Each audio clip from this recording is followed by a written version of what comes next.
நீங்கள்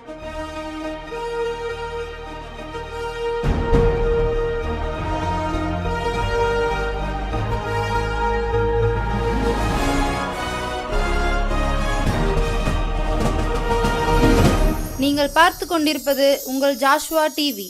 சகல ஜனங்களுக்கும் நற்செய்தி.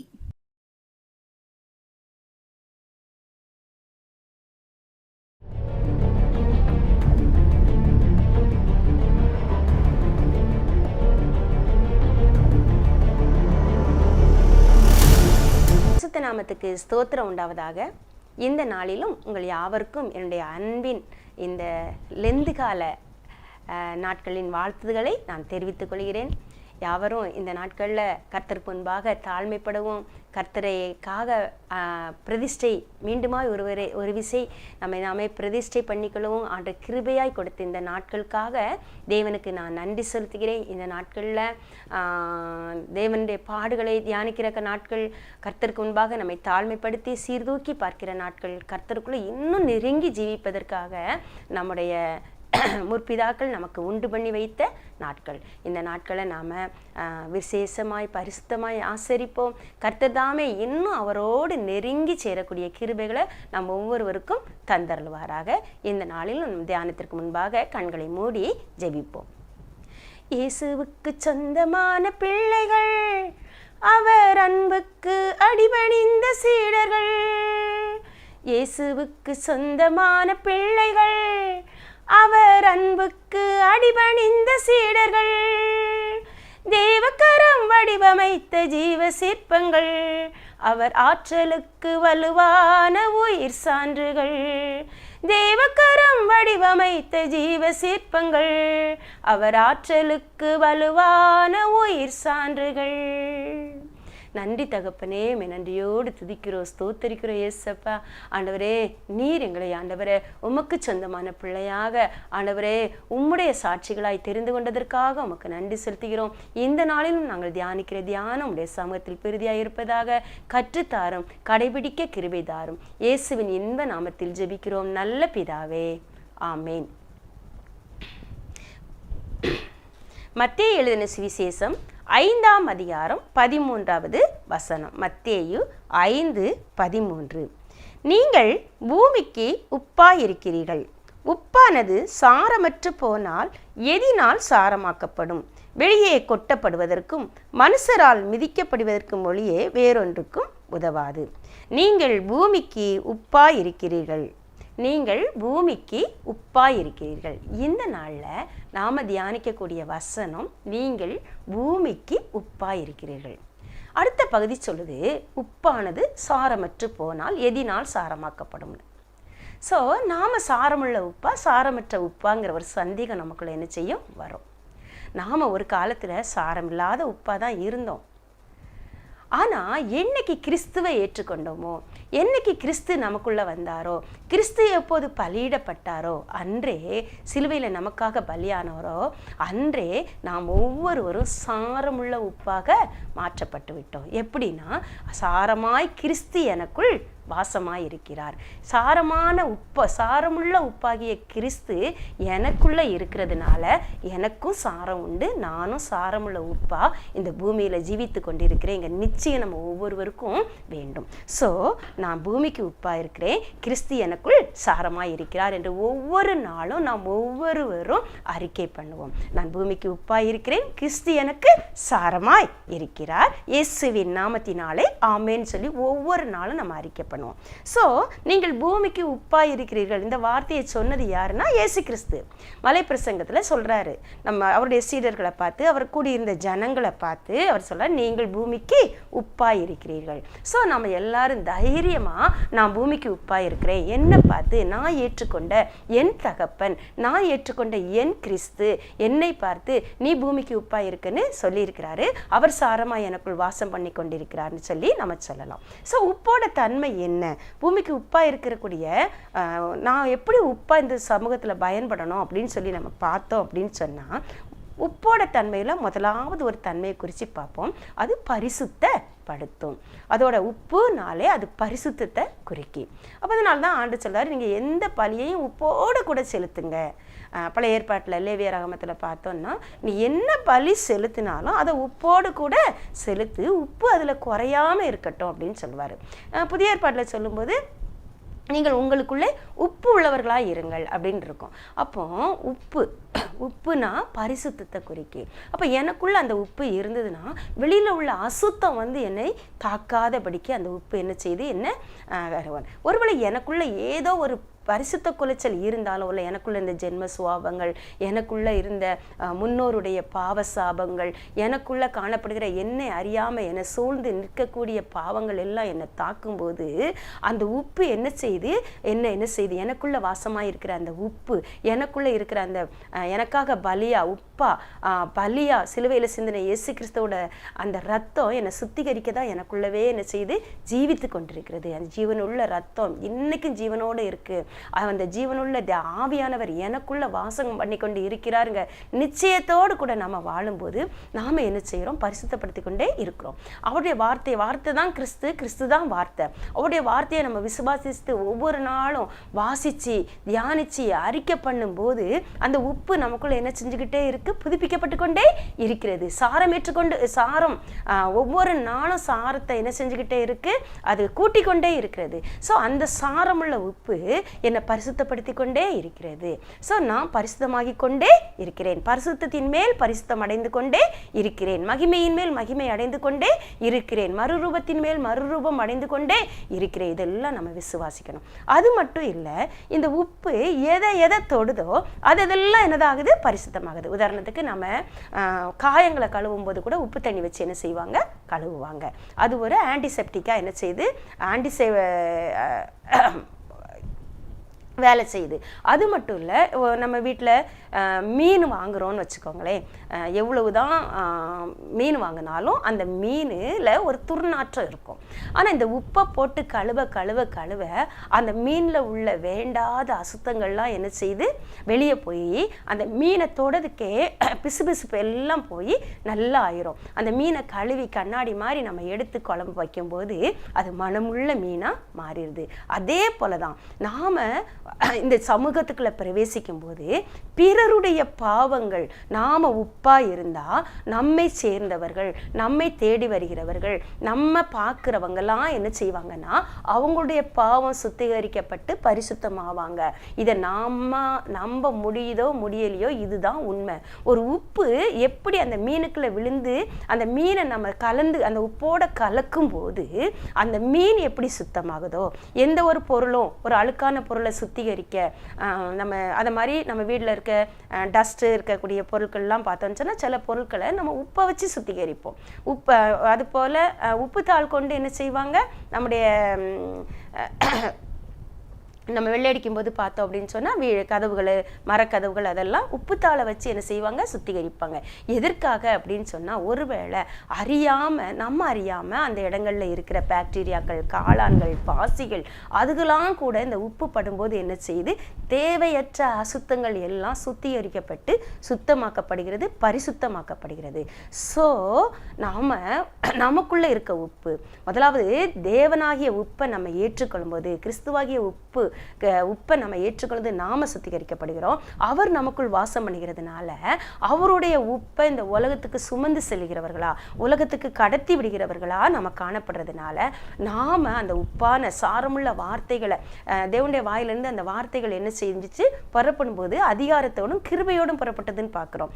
பவுல் தன்னுடைய நிருபத்தில் எழுதும்போது சொல்றாரு, உங்கள் வசனம் கிருபை பொருந்தினதாயும் உப்பால் சாரம் ஏறினதாயும் இருப்பதாக அப்படின்னு சொல்லியிருக்கிறாரு. ஸோ அவர் நமக்குள்ளே இருக்கிறதுனால அவருடைய வார்த்தைகள் நம்முடைய வாயின் மூலம் புறப்பட்டு செல்லுது. அவருடைய பிரசன்னம் நம்முடைய பார்வையின் மூலமாக போகுது. நாம போற இடத்துலலாம் அவர் போறாரு.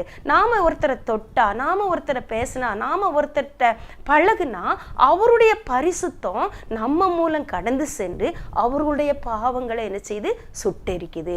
அவங்களுடைய பாவத்திலிருந்து அவங்களை விடுதலையாக்குது, அவங்களுடைய தவறுகள்லேருந்து அவங்களை விடுதலையாக்குது, அவங்களுடைய பலவீனங்கள்லேருந்து அவங்களை விடுதலையாக்குது. இதை நம்ம விசுவாசிக்கும் போது, நான் உலகத்துக்குள்ள கடந்து செல்லும் போது உலகம் என்ன பாதிக்காது, உலகம் உப்பை பாதிக்காது. உப்பு தான் உலகத்தை என்ன செய்யும்? ஒரு பொருளை உப்பு தான் பாதிக்குமே ஒழிய அந்த உப்பை இன்னொரு பொருள் என்ன செய்யாது, பாதிக்காது. இது நமக்கு தெரியும். அதே போல தான் நாம் உலகத்துக்குள்ள கடந்து செல்லும்போது இந்த உலகத்தின் பாவங்களோ உலகத்தின் காரியங்களோ உலகத்தின் நாச மோசங்களோ நம்ம தொடலாம். நம்மக்கிட்ட அது என்ன செய்யலாம், போராடலாம், நம்மளை தொடலாம். ஆனால் நம்மை மேற்கொள்ளவோ நம்மை ஆட்கொள்ளவோ முடியாது. இதுதான் சத்தியம். இதற்கு எதிரானது எல்லாம் சத்துரு சொல்லக்கூடிய பொய். அவர் சத்துருவோட வஞ்சகம். ஐயோ நான் அங்கே போனால் அதால் பாதிக்கப்பட்டுருவேன், இங்கே போனால் இதால் பாதிக்கப்பட்டுருவேன், இவங்க என்ன எதுவும் அவருக்குள்ள உப்பா ஜீவிக்கிறவங்களை பாதிக்க முடியாது. அதைத்தான் ஆண்டவர் சொன்னார், நீங்கள் பூமிக்கு உப்பாய் இருக்கிறீர்கள். ஸோ அப்போ உப்பானது சாரம் இல்லாத உப்பா இன்னைக்கு இருந்தாங்க. அப்போ எல்லாம் பாதிக்க முடிஞ்சது. அது தண்ணியாக களைஞ்சி என்ன செஞ்சிருது, போயிருது. ஆனால் சாரமுள்ள உப்பாகிய இயேசு கிறிஸ்து எனக்குள்ளே இருக்கிறதுனால நானும் சாரமுள்ளவளாக இருக்கிறேன். நான் இந்த உலகத்தை பாதிப்பேன். இந்த உலகத்தின் நாசமோசங்கள் என்ன பாதிக்க முடியாது. என் மூலம் இந்த உலகத்தின் காரியங்கள் உலகத்தின் அசுத்தங்கள் பரிசுத்தப்படுகிறது. நான் செல்லும் இடமெங்கும் தேவனுடைய பரிசுத்தம் கடந்து வருது. அவர் என்ன செய்கிறாரு, எல்லா அசுத்தங்களையும் நீக்கி நான் போகிற எல்லா இடத்துகளில் உள்ள அசுத்தங்களை நீக்கி பரிசுத்தப்படுத்துகிறாருங்கிறத விசுவாசிப்போம். நாம் பரிசுத்தப்படுத்துகிறவர்களா கடந்து செல்வோம். நாம் தேவனுடைய சமூகத்தில் காத்திருந்து பரிசுத்தத்தை பெற்றுக்கொள்வோம். பரிசுத்த கடத்திகளா ஜெயிப்போம். ரெண்டாவது பார்த்தோன்னு சொன்னால் இந்த உப்போட தன்மை பாதுகாக்கிற தன்மை. எப்படி ஒரு மீனை அது பரிசுத்தப்படுச்சதோ அதே மீனை நெடுங்காலம் நம்ம பயன்படுத்தக்கூடிய அளவுக்கு அந்த உப்புலே என்ன செஞ்சுறாங்க, ஊற வச்சு அந்த உப்பில் இடப்பட்டு அது என்ன செய்து பாதுகாக்கப்படுது. இதே போல் அநேக பண்டங்கள் என்ன செய்து உப்பு மூலம் ஊறுகாய் இன்னும் நிறைய காரியங்களை நம்ம பார்க்கலாம். எல்லா வத்தல்களுமே உப்பில் ஊற வச்சு உப்பின் மூலம் அது என்ன செய்யப்படுது, பாதுகாக்கப்படுகிறது. உப்பில் வச்சு நெடுநாள் அந்த பண்டங்கள் பாதுகாக்கப்படுது. அதே போல தான் நமக்குள் இருக்கிற உப்பான இயேசு கிறிஸ்து நம்மை இந்த உலக அசுத்தங்கள் மேற்கொள்ளாத படிக்கு பாதுகாக்கிறவரா, இயேசு கிறிஸ்துவின் நாள் பரியந்த நம்மை நடத்துகிறவரா நமக்குள் ஜீவிக்கிறார். ஸோ தனிப்பட்ட விதத்தில் இந்த உலகத்தின் எந்த காரியங்களும் உப்பாகிய என்ன செய்ய முடியாது, பாதுகாக்க முடியாது. நான் என்ன செஞ்சிருக்கேன், உப்பாகிய இயேசு கிறிஸ்துவினால் பண்படுத்தப்பட்டு பக்குவப்படுத்தப்பட்டு பாதுகாக்கப்பட்டிருக்கிறேன். ஸோ என்ன இந்த உலகத்தின் எந்த நாச மோசங்களும் பாதிக்க முடியாது. அதே போல என்னால் இந்த உலகத்தில் உள்ள ஆத்துமாக்களை பாதுகாக்க முடியும். என்னால் இந்த உலகத்தில் உள்ள என்னுடைய குடும்பத்தை நான் என்ன செய்ய முடியும், நானே ஒரு உப்பாக மாறி என்னுடைய குடும்பத்தை நான் பாதுகாக்க முடியும். என்னுடைய குடும்பத்தை நான் பக்குவப்படுத்த முடியும். என்னுடைய குடும்பத்தை அநேகருக்கு ஆசீர்வாதமாக இயேசு கிறிஸ்துவின் நாள் பரியந்தம் நான் நடத்தி செல்ல முடியும். அநேக ஆத்துமாக்களை இந்த உலகத்தின் காரியங்கள் தொட்டு விடாதபடிக்கு அவங்களையும் நான் பிரித்தெடுத்து பரிசுத்தப்படுத்தி அவர்களையும் நான் பண்படுத்தி பாதுகாக்க முடியும். அப்படிங்கிறத நம்ம விசுவாசித்து செயல்படுத்தும் போது அந்த ஆத்துமாக்களையும் கொள்ளை பொருளை ஆண்டவர் நமக்கு தருவார். நான் பரலோகத்துக்கு போகும்போது வெறுங்கையா போகாம அநேக ஆத்துமாக்களை தேவனுக்கு நற்கந்தங்களா நம்ம என்ன செய்யலாம், கொண்டு போக முடியும். ஸோ உப்பு என்ன செய்யறது, முதலாவது பரிசுத்தமாக்குகிறது அப்படின்னு சொன்னேன். ரெண்டாவது அது என்ன செய்து பாதுகாக்கிறது. இன்னொரு காரியத்தை குறித்து நம்ம இந்த நாளில் தியானிப்போம். இந்த உப்பு இன்னொரு காரியத்தை வந்து சாந்த குணத்துக்கு எடுத்துக்காட்டாக இருக்கான். எப்படி சாந்த குணம் அப்படின்னு சொல்லி பார்த்தோன்னு சொன்னால், உப்பு நம்ம வீட்டில் யார் வீட்லேயும் உப்பு இல்லாமல் இல்லை. ஆனால் அதே போல் உப்பு இல்லாத ஒரு உணவும் நம்ம வீட்டில் இல்லை. அப்போ உப்பில்லாத பண்டம் குப்பையிலே அப்படின்னு சொல்லி பழமொழியும் நமக்கு தெரியும். ஏன் அப்படின்னா உப்பு அந்த அளவுக்கு முக்கியத்துவம் வாய்ந்தது. உப்பு இல்லாமல் எந்த ஒரு உணவையும் நம்ம சமைக்கிறதும் கிடையாது, சாப்பிட்றதும் கிடையாது. எந்த குழம்பு வச்சாலும் முதல்ல உப்பு சரியாக இருக்கான்னு தான் நம்ம பார்ப்போம். உப்பு கூடுதலானாலும் நல்லா இருக்காது, குறைவானாலும் நல்லா இருக்காது. ஸோ உப்பு போடாமல் ஒரு உணவு பண்டம் சுவை கொடுக்க முடியாது. ஆனால் அதே நேரத்தில் ஒரு உப்பை கொஞ்சம் அள்ளி நம்ம அப்படியே சாப்பிட முடியுமா? சிந்திச்சு பார்ப்போம். அந்த உப்பு உப்பாவே இருந்தால் யாருக்கும் என்ன செய்யாது, உதவாது. உப்பு முதலாவது என்ன செய்யணும் அப்படின்னு சொன்னால், உப்பு அள்ளி குழம்புல போட்டு என்ன செய்வோம், கலக்குவோம். கலக்குன்னு கலக்கும்போது அது என்ன செஞ்சிடும், கரைஞ்சிரும். திரும்ப தேடி பார்த்தாலும் உப்பு என்ன செய்யாது, கிடைக்காது. இப்போ உப்பு வந்து அந்த உணவோட கலந்துடுச்சு, கலந்து கரைஞ்சிடுச்சு, கரைஞ்சி காணாமலும் போயிடுச்சு. ஸோ இதுதான் இந்த உப்போட சாந்த குணம். சரி, குழம்பு வச்சு முடிச்சாச்சு. யாராவது இது உப்பு குழம்புன்னு சொல்லுவோமா? குழம்பு வச்சுட்டு கத்தரிக்காய்ன்னு சொல்லுவோம், குழம்புல கிடக்கிற காயை எடுத்து இது கத்தரிக்காய், இது தக்காளி, இது மிளகா, இது வெண்டைக்காய், இது சோறு, இது அரிசின்னு சொல்லி எல்லாத்தையும் என்ன செய்யலாம், பிரித்து பார்த்துடலாம். ஆனால் இது தண்ணின்னு கூட என்ன செஞ்சிடலாம், ஊற்றப்பட்ட தண்ணியை நம்ம என்ன செஞ்சிடலாம், குழம்பு தண்ணி ஆயிடுச்சு, உப்பாயிடுச்சு சொல்லுவோம், தண்ணின்னு காட்டுவோம். ஆனால் இது உப்புன்னு சொல்லி காட்டவே முடியாது. அப்படி காட்டக்கூடிய அளவுக்கு உப்பு கூட்டிடுச்சுன்னா அந்த குழம்பு என்ன செய்யாது, ருசிக்காது. உப்பு குறைஞ்சாலும் ருசிக்காது. ஆனால் இதுதான் உப்புன்னு என்ன செய்ய முடியாது. அதை எப்படி கத்தரிக்காய் நல்லா இருக்கு, கேரட் நல்லா இருக்கு, குழம்பு நல்லா இருக்கு, சாப்பாடு நல்லா இருக்கு, சூப்பராக இருக்கு அப்படின்னு சொல்லுவோம். அங்கே உப்பு தன்னோட மகிமையை இழந்து திறந்து அந்த கத்தரிக்காய்க்கு தன்னுடைய சுவையை கொடுத்துருது, வெண்டைக்காவுக்கு சுவையை கொடுத்துருது, குழம்புக்கு சுவையை கொடுத்துருது, கூட்டுக்கு சுவையை கொடுத்துட்டு தான் மறைஞ்சு நின்றுக்கிடுது. அதனால தான் உப்போட தன்மை சாந்த குணத்துக்கு எடுத்துக்காட்டா காட்டப்படுது. அப்போ சாந்த குணங்கிறது என்ன செய்யும், உப்பை போல தன்னை மற்றவங்களோட கலந்து கொள்ள, மற்றவங்களோடு தன்னை கலந்து மறைந்து கொள்ள தன்னை விட்டு கொடுக்கக்கூடியது. அந்த உப்பு என்ன செஞ்சது, முதலாவது தன்னை விட்டு கொடுத்தது, அந்த குழம்புக்குள்ள கலக்க தன்னை விட்டு கொடுத்துச்சு. ரெண்டாவது கரையை தன்னை அர்ப்பணிச்சுது. ரெண்டாவது மறையதுக்கு என்ன செஞ்சது, தீர்மானிச்சுது. இந்த மூணையும் செஞ்ச பிறகுதான் உப்போட சுவை என்ன செய்து உலகத்துக்கு சுவையா வெளிப்பட்டுச்சு. இதை தான் ஆண்டவர் கல்வாரியில செய்தாரு நமக்காக. அவர் என்ன செஞ்சாரு, பரலோகத்திலிருந்து தன்னை தாழ்த்தி மனுஷனா நம்மோடு நாம கலந்து கொள்ள அவர் இறங்கி வந்தாரு. அந்த இடத்துல கரைஞ்சி தன்னை சிலுவையில என்ன செஞ்சாரு, கரைச்சிட்டாரு. அந்த இடத்துல போய் பாதாளத்துல அடக்கம் பண்ணப்பட்டு தன்னை முற்றிலுமா மறைக்க ஒப்பு கொடுத்தாரு. அங்க இவனா நம்ம ரட்சிக்க போகிறவன் எல்லாரும் தூசிக்க நிந்திக்க தன்னோட மொத்த மகிமையை அவர் என்ன செஞ்சிட்டாரு, இழந்து தான் தேவகுமாரன்கிறதையே மறைச்சி ஒரு சாதாரண மனுஷனை போல அடிமையின் ரூபம் எடுத்து மனுஷ சாயலானார்னு பார்க்கும். எந்த அளவுக்கு தூசிக்கப்பட முடியுமோ, எந்த அளவுக்கு நிந்திக்கப்பட முடியுமோ, எந்த அளவுக்கு சிறுமைப்படுத்தப்பட முடியுமோ அந்த அளவுக்கு சிறுமைக்குள்ள போனதுனால தான் மூன்றாவது நாள் அவர் யூத ராஜசிங்கமா உயிர் தெழுந்து உலகிற்கு இன்னைக்கு உங்களுக்கும் எனக்கும் ஜீவனை கொடுத்து நீங்களும் நானும் சுவையுள்ளவர்களாய் வாழ, நீங்களும் நானும் தலை நிமிர்ந்து வாழ, நீங்களும் நானும் விடுதலை உள்ளவர்களாய் வாழ, நீங்களும் நானும் சுயாதீனம் உள்ளவர்களாய் ஒளியாய் உப்பாய் இந்த உலகத்துல நம்ம எல்லாவித நன்மையை சுதந்திரித்து ஆசீர்வாதத்தையும் சுதந்திரித்து வாழ இன்னைக்கு அப்படிப்பட்ட ஜீவனையும் சுகத்தையும் பலத்தையும் கொடுத்தது கல்வாரியில் அவர் உப்பா தன்னை கரைச்சதுனால, மறைச்சதுனால, இழந்ததுனால. தன் ஜீவனை இழக்கிறவன் அதை பெற்றுக்கொள்வான் அப்படின்னு இருக்கு. ஸோ இந்த நாளில் நாமும் கூட அந்த உப்பா இருக்கோம். கிறிஸ்து நமக்குள்ள உப்பா இருக்காரு, சாரமா இருக்கிறாரு. ஸோ நானும் பூமிக்கு உப்பா இருக்கேன். பூமி என்னால் என்ன செய்ய முடியும், வளமுள்ளதா சுவையுள்ளதா மாற்ற முடியுங்க விசுவாசத்தோடு கூட. இந்த கல்வாரியில பலியிட்ட கிறிஸ்துவானுடைய தன்மையை அணிந்து கொண்டு நாமும் இந்த உலகத்துல கரைய மறைய நம்ம ஒப்பு கொடுப்போம். அப்படி ஒப்பு கொடுக்கும்போது நாம் இருக்கிற இடமும் என்னதா மாறும், சுவையுள்ளதா மாறும்.